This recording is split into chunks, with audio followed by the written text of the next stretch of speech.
성도님들이 예배 자리에서 이렇게 기도하는 모습을 보면서 저는 이 땅에 희망을 봅니다. 룻기 말씀을 통해 나오미 눈물이라는 제목으로 은혜를 나누고자 합니다. 룻기서의 주인공은 당연히 룻이라는 여인이지만 룻의 인생에 있어서 그 다윗이라는 믿음의 명문가를 이어가는데 시어머니 나오미의 눈물의 기도가 있었습니다. 하나님께서 그 나오미의 삶을 통해 믿음의 여정 가운데 어떻게 역사하는지 살펴보겠습니다.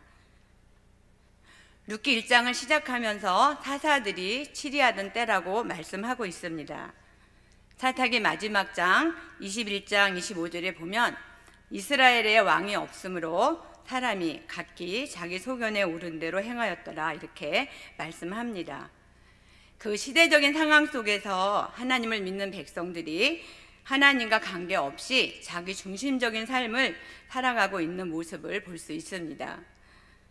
나오미는 남편 엘리멜렉과 아들 말론과 기론이라는 두 아들과 함께 유다 베들레헴 땅에서 잘 살고 있었습니다. 그 이유를 살펴보면 룻기 2장 1절에서 남편 엘리멜렉은 보아스 친족이라고 말하고 있고 또 룻기 1장 21절에서도 내가 풍족하게 나갔더니 이렇게 고백하고 있습니다. 이 사실을 통해서 나오미 가정은 믿음의 가정으로 베들레헴에서 어려움 없이 가족과 함께 아마 복된 삶을 누렸을 것입니다. 하지만 그 땅에 흉년이 들자 남편의 뜻을 따라 모압 지방으로 내려갑니다. 모압으로 내려가면서 전혀 갈등 없이 떠나는 모습을 보면서 사사시대에 각기 자기 소견에 오른 대로 행하는 그 믿음 없는 현주소를 볼 수 있습니다. 그 땅에 흉년이 들자 더 나은 삶을 누리기 위해서 가족과 함께 떠났던 것입니다. 그러나 행복을 찾아 도착한 땅에서 고난이 시작되었다는 사실입니다. 나오미는 모압 지방에서 남편을 잃고 또 아들들은 모압 여인과 결혼을 합니다. 믿음의 가정에서 자란 아들들이 이방인의 딸들과 결혼을 할 때 나오미의 마음은 아마 심한 갈등이 있었을 것입니다. 아버지가 이방인이고 어머니가 유태인이면 그 가정은 유태인으로 인정됩니다. 유태인은 태어나는 것도 있지만 어머니 신앙 교육을 위해 만들어진다고 합니다.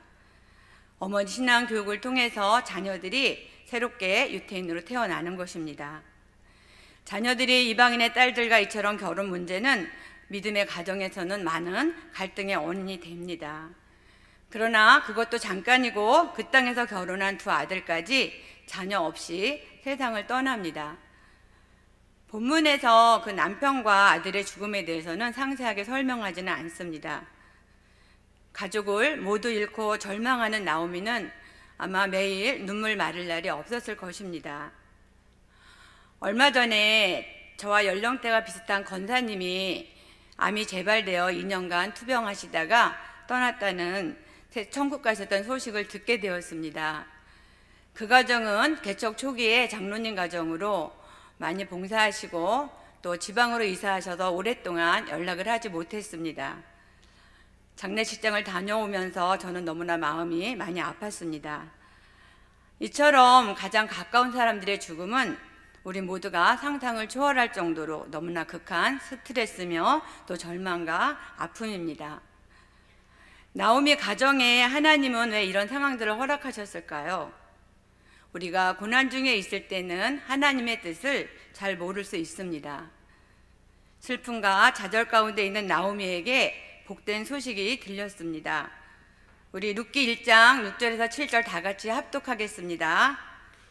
그 여인께서 여호와께서 자기 백성을 돌보시사 그들에게 양식을 주셨다 함을 듣고 이에 두 며느리와 함께 일어나 모압 지방에서 돌아오라 하여 있던 곳에서 나오고 두 며느리도 그와 함께 하여 유다 땅으로 돌아오려고 길을 가다가 흉년이 들었던 베들레헴의 기근이 끝났다는 소식을 듣고 고향으로 올라가야 되겠다는 마음을 가진 것입니다.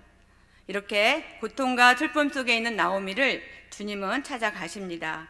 세상을 향해서 더 풍족한 삶을 누리기 위해서 나아갔던 나오미였지만 다시 찾으시는 주님이십니다. 고난의 자리에서 다시 부르시는 하나님의 손길을 볼 수 있습니다. 큰 고통 속에서 나오미의 눈물의 기도는 다시 하나님의 품 베들레헴으로 올라가게 하십니다. 두 번째로 생각해 볼 것은 나오미는 고난 중에 전능하신 하나님을 만나는 그 믿음의 반응입니다. 남편과 아들을 잃고 깨달은 것이 있습니다. 이 고난이 하나님으로부터 온 것을 고백하고 있기 때문입니다. 우리 1장 20절에서 21절 다 같이 합독합니다. 나오미가 그들에게 이르되 나를 나오미라 부르지 말고 나를 마라라 부르라. 이는 전능자가 나를 심히 기롭게 하셨습니다. 내가 풍족하게 나갔더니 여호와께서 내게 비어 돌아오게 하셨느니라. 여호와께서 나를 징벌하셨고 전능자가 나를 기롭게 하셨거늘 너희가 어찌 나를 나오미라 하느냐. 자신을 깨닫게 하기에 허락하신 고난임을 알기에 살아계신 하나님 앞에서 나오미는 기도하고 있습니다. 전능하신 그 하나님의 이름을 부르는 것입니다. 고난 가운데 기도하면서 하나님의 뜻을 깨달았기 때문입니다. 또 하나님을 의지하고 믿음 안에 있는 나오미의 영향력은 둘째 자부 룻을 통해서도 살펴볼 수 있습니다. 1장 16절에서 17절은 제가 혼자 읽겠습니다. 룻이 이르되 내게 어머니를 떠나며 어머니를 따르지 말고 돌아가라 강건하지 마옵소서. 어머니께서 가시는 곳에 나도 가고 어머니께서 머무시는 곳에서 나도 머물겠나이다.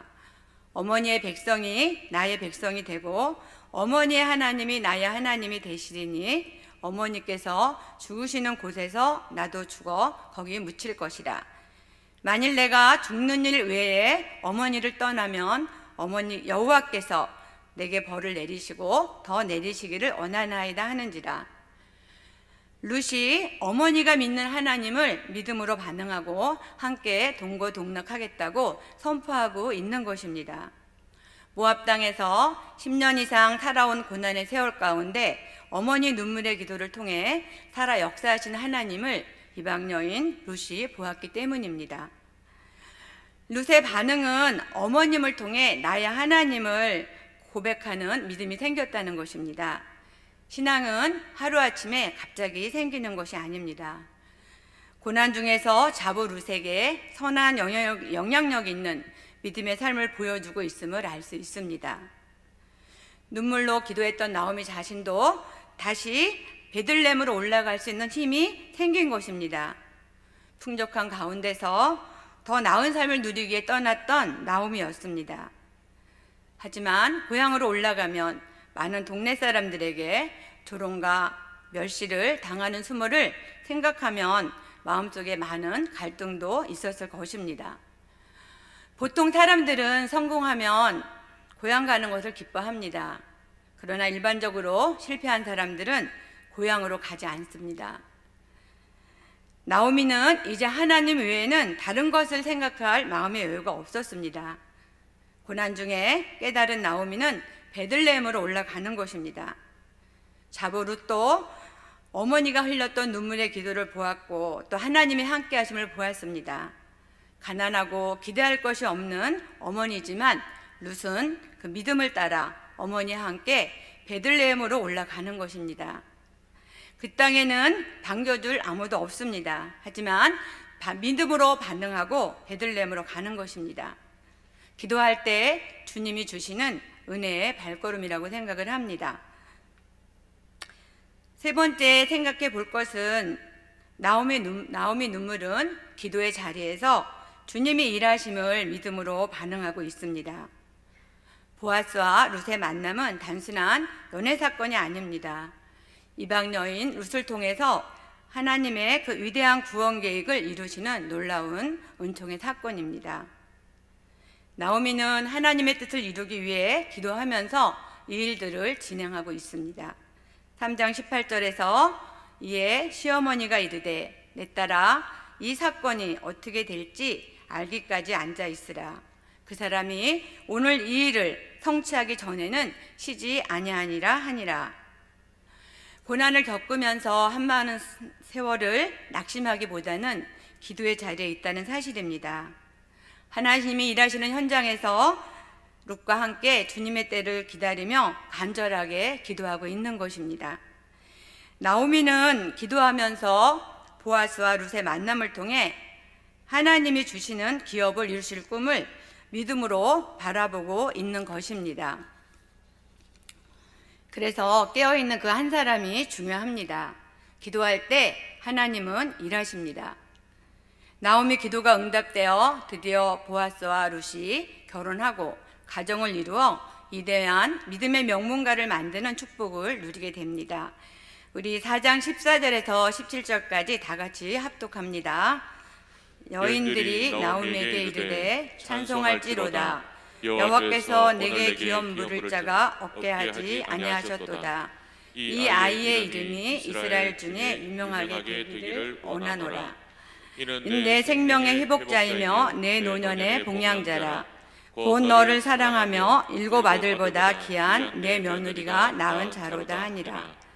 나오미가 아기를 받아 품에 품고 그의 양육자가 되니 그의 이웃 여인들이 그에게 이름을 지어주되 나오미에게 아들이 태어났다 하여 그의 이름을 오벳이라 하였는데 그는 다윗의 아버지인 이새의 아버지였더라. 나오미는 노년의 오벳이란 손자를 보고 너무나 큰 기쁨을 누리고 있습니다. 주님이 주시는 은총의 손길입니다. 나오미의 이름의 뜻은 희락, 즐거움, 기쁨입니다.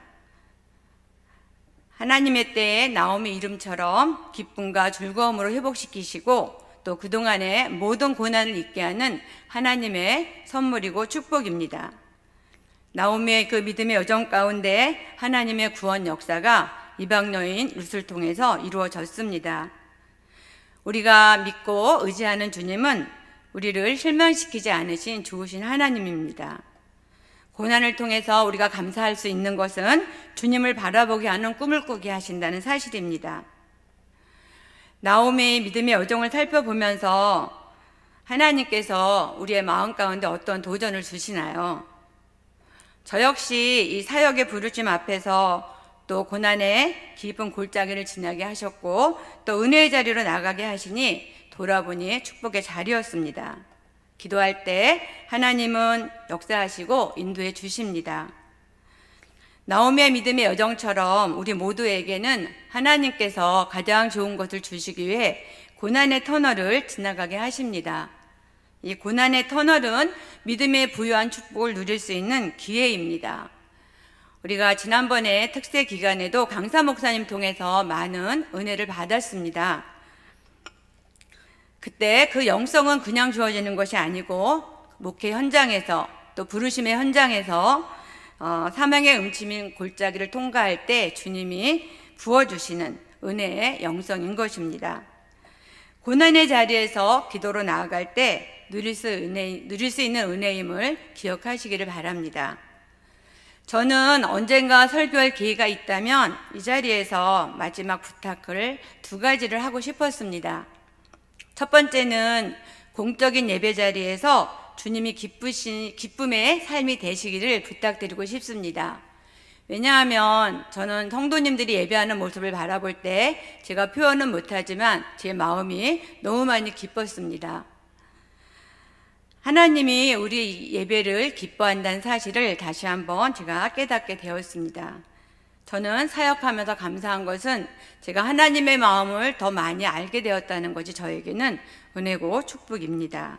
그래서 예배하는 자를 주님이 기뻐하시고 축복의 통로가 되게 하신다는 사실을 잊지 마십시오.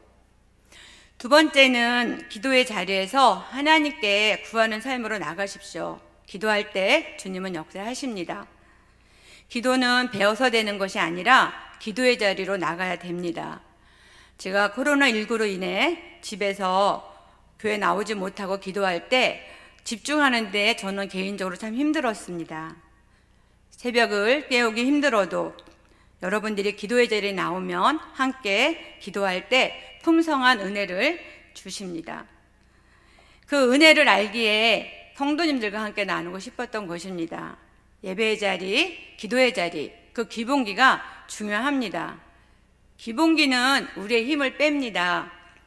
우리가 피아노를 배울 때도 또 운동을 할 때도 모든 일에 힘을 빼는 훈련을 해야만 비로소 실력이 쌓이기 시작합니다. 내 힘을, 내 자랑을, 교만을, 당짓는 것을, 내 사람 만드는 일을, 시기를, 질투를, 자만을, 악함 등을 내려놓는 것입니다. 기본기는 심령이 가난한 자의 모습으로 나가는 것입니다. 그 기본기에 충실할 때 우리의 심령이 가난해지고 주님이 보입니다. 심령이 부유해지면 주님은 강구뒀고 내가 중심에 서 있습니다. 우리가 이렇게 기본기에 예배의 자리, 기도의 자리로 나아갈 때 우리 하나님께서 우리에게 은혜를 주시고 다시 한번 복음의 능력을 경험하게 됩니다. 간증으로 사무엘 얘기를 잠깐 나누겠습니다. 사무엘이 유학 가고 싶다고 할 때 저희 가정은 부도 이후로 경제적으로 여유 있는 상황이 아니었습니다. 하지만 저는 기도하면서 자녀의 꿈을 막고 싶지 않았습니다. 주님이 인도하실 것을 믿음으로 바라보고 기도하게 하셨습니다. 어느 날 사무엘이 이렇게 말했습니다. 엄마, 내가 공부하면서 하나님이 재정적인 필요를 다 채워주셔서 이제는 유학 경비를 보내지 않으셔도 됩니다. 이렇게 말했습니다. 유학 중에 제일 힘들었던 것은 재정적인 어려움이 아니라 자신과의 싸움이었습니다. 마지막 논문 과정을 통과해야 되는데 자꾸 리젝 당하면서 너무 힘들 때 하나님이 자기 기도를 들어주지 않는다고 원망하고 불평하고 많은 말들을 문자로 보내왔습니다.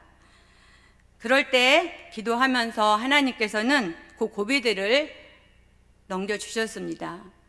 너무 힘들 때는 누가 유학 온다고 하면 도시락 싸들고 다니면서 맞고 싶다고 할 정도로 힘든 시간들이었습니다.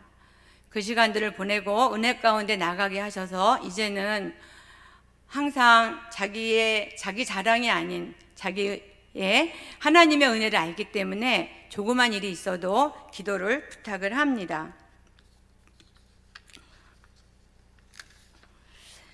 이 시간은 여러분, 우리가 나오미 여정의 그 믿음의 여정을 살펴보면서 혹시 어떤 문제 속에서 갇혀서 좌절하거나 울거나 그런 상황들로 힘들어하고 계신가요? 아마 나오미가 그 남편과 자녀를 잃지 않았다면 그 모압 땅에서 세상에 조싸우니 하고 아마 인생을 마쳤을 것입니다. 나오미가 다시 베들레헴에 올라가서 잘 살았다고 말씀하지 않습니다. 나오미는 고난 가운데 눈물로 기도하며 믿음의 유산을 이어가는 그 족보를 만드는 위대한 믿음의 역사를 만들었습니다. 룻기 4장 21절에서 살몬은 보아스를 낳았고 보아스는 오벳을 낳았고 오벳은 이새를 낳고 이새는 다윗을 낳았더라. 믿음의 명문가를 만든 나오미의 삶은 고난으로 인해 실패한 인생이 아닙니다. 나오미 눈물의 기도가 가정을 살리고 또 믿음의 유업을 이어가는 큰 축복을 누리게 하셨습니다. 나오미의 기쁨은 끝까지 인내하며 기도할 때 주님이 마침내 주시는 하나님 은혜의 손길이었습니다. 주님은 누구에게나 구하고 찾고 두드리는 자에게는 동일하게 역사하십니다. 코로나 사태로 가정과 나라가 어려운 때입니다. 나오미를 통해서 일하셨던 하나님은 지금도 역사하시고 함께 하십니다. 기도하는 어머니 그 한 사람이 가정과 교회와 나라를 세울 줄 믿습니다. 그 한 사람이 여러분이 되시기를 축복합니다. 이 시간 우리가 예배의 자리에서 기도의 자리에서 날마다 새 힘을 얻고 주님 앞에 드려질 때 우리도 하나님께서 우리의 삶 속에서 풍성한 은혜의 자리로 승리의 자리로 인도해 가실 줄 믿습니다. 우리 이 시간 간절한 마음으로 찬송가 364장 기도하는 그 시간 찬양을 드리고 통성으로 기도하겠습니다.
제목 가지고 다 같이 기도하겠습니다. 우리 다 같이 기도 제목 읽으며 우리가 통성으로 기도하겠습니다. 나오미 눈물의 기도가 가정을 살리고 믿음의 유업을 이어가는 것처럼 어머니 한 사람이 기도할 때 예수 그리스도의 생명이 넘치는 가정이 되게 하소서. 간절한 마음으로 기도할 수 있는 은혜를 주시고 가정과 교회와 나라를 위해 기도할 때 기도의 지경을 넓히시고 기도의 영성이 깊어지게 하소서. 코로나로 어려운 때에 경제적으로 고통당하는 가정을 회복시키시고 인생이 힘들고 어려운 이들을 만날 때 무릎 꿇고 기도하게 하소서. 이 시간 우리가 주여 한번 부르고 통성으로 기도하고 제가 기도하겠습니다. 주여 하나님